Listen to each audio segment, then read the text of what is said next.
बहादुर और खूबसूरत मलिका।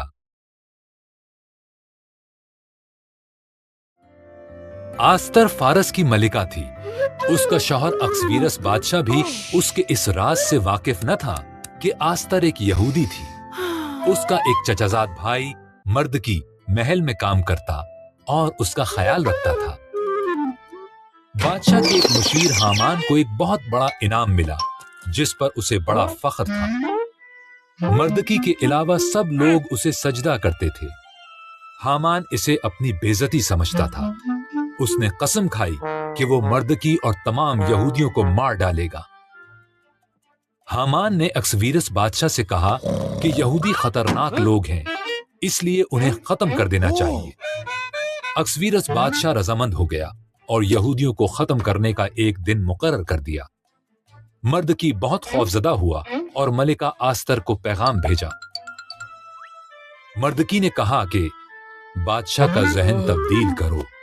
आस्तर ने कहा, अगर मैं बगैर बुलाए बादशाह के पास जाऊंगी तो वो मुझे कत्ल करवा सकता है। मर्दकी ने कहा, शायद इसी दिन के लिए ही तुम्हें मलिका बनाया गया था। आस्तर जुर्रत का मुजाहरा करते हुए कोशिश करने के लिए तैयार हो गई। वो बादशाह के तख्त के पास चली गई। अक्सवीरस बादशाह उसके हुस्न से मुतासिर हुआ और उसे अंदर आने की दावत दी। उसने पूछा कि क्या हम हामान के साथ शाम का खाना खा सकते हैं।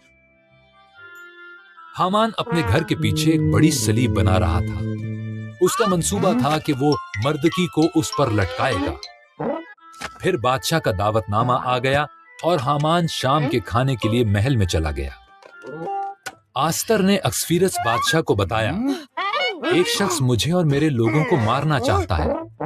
बादशाह ने पूछा, कौन ऐसा कर सकता है?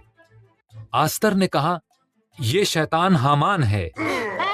हामान? पहरेदारों, इस शख्स को खत्म कर दो। हामान को उसी सलीब पर लटकाया गया जो उसने मर्दकी के लिए बनवाई थी। आस्तर की वजह से यहूदी बच गए। तब उन्होंने एक बड़ी ईद मनाई, जिसे वो आज के दिन तक भी मनाते हैं।